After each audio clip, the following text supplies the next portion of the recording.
Hello, vinyl community. Elliot here, Lazy Dogs Records, and there's a thread going around, and the best thing about threads is we meet new people. So I have met Midge. Midge's Gems is his channel, and he's been in the vinyl community for a year. I wasn't aware of him until now, and he has started a thread to commemorate his first year in the vinyl community. So I am here. I've signed up to his channel, and I am going to do my contribution to the thread. I'll put a link to his channel below. I hope everybody that isn't already subscribed will subscribe to his channel. A guy from the UK seems like a really nice guy, and I look forward to watching more and more of his videos as we go along. But it's all about hats is the thread, and you've probably seen some of these already. So I may not be telling you anything new about this thread, but if not, there's the link down below. And I'll go ahead. The whole idea is to show albums with some sort of headgear on the cover. Since Midge is in the UK, I'll start with a UK band. The question of which is better, the Rolling Stones or the Beatles? Of course, the answer is always the Kinks. And this is the 1971 album Muswell Hillbillies. And they're in a pub there. What a traditional uh, British scene here in the pub. And you notice several of the gentlemen are wearing those cool hats. I like to wear those hats too in the wintertime. They keep your head warm. 71 issue. I got this at a record show the other day, and got a lot of really good deals there at the Wilson Record Show, and then later at the Raleigh, and then I just did another record show yesterday and in Pittsburgh at a brew pub. So what I'm showing you are the records that I am going to be cleaning in the near future because I just recently picked them up. The next one is questionable headgear, questionable hats, but a great duo here of the fantastic expedition of Dillard and Clark. I don't like those hats. They do. Uh, I guess this was a 50s and early 60s motorcycle hat, is kind of what that was. I think Marlon Brando wore one of these. Was it The Wild Bunch? Was that the name of the motorcycle movie that Marlon Brando did? And so this is a promo copy, actually, of this great Doug Dillard and Gene Clark album, The Fantastic Expedition of Dillard and Clark. Great songwriting on here. Most of these compositions were written by Gene, and some of them with Bernie Ledden, who was in the Flying Burrito Brothers and in the Eagles for a while, and Doug Dillard. It varies. Most of them are co-writes. Highly recommended album, by the way.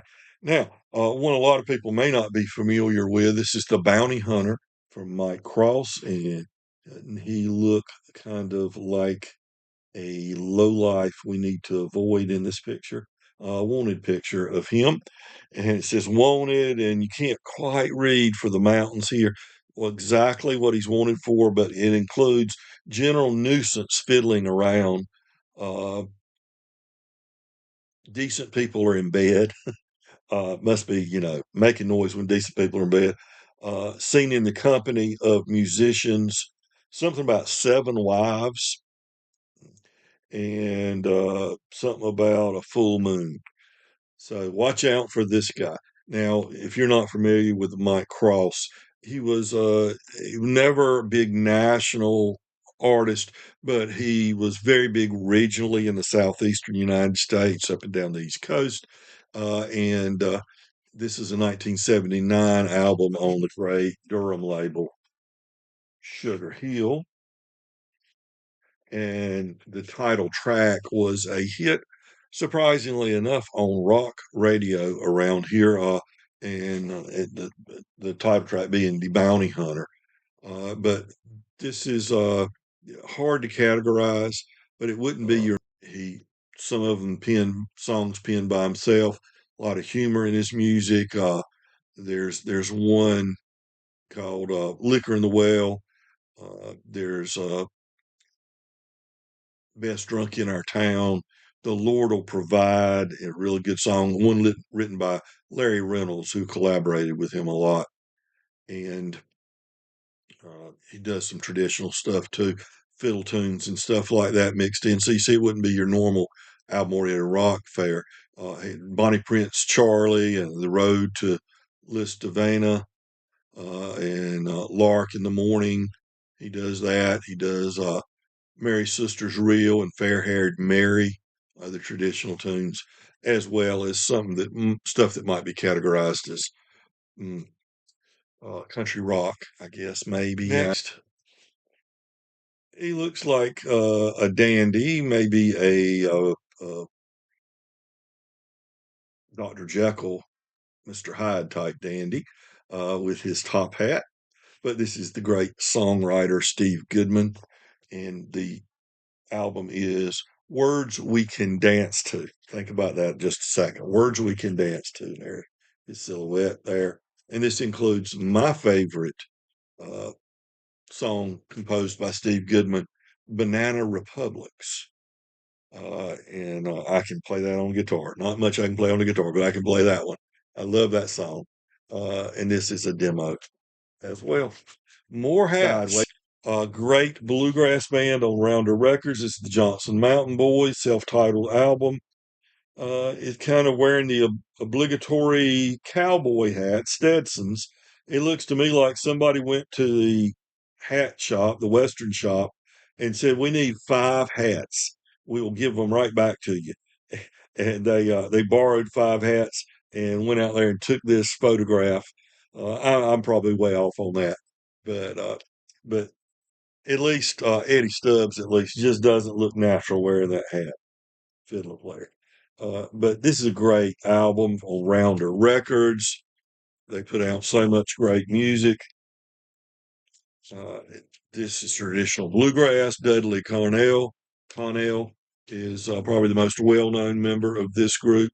Eddie Stubbs went on and became the announcer uh, at the Grand Ole Opry for many, many years. Maybe the best headgear would be Buckwheat Zydeco and his crown.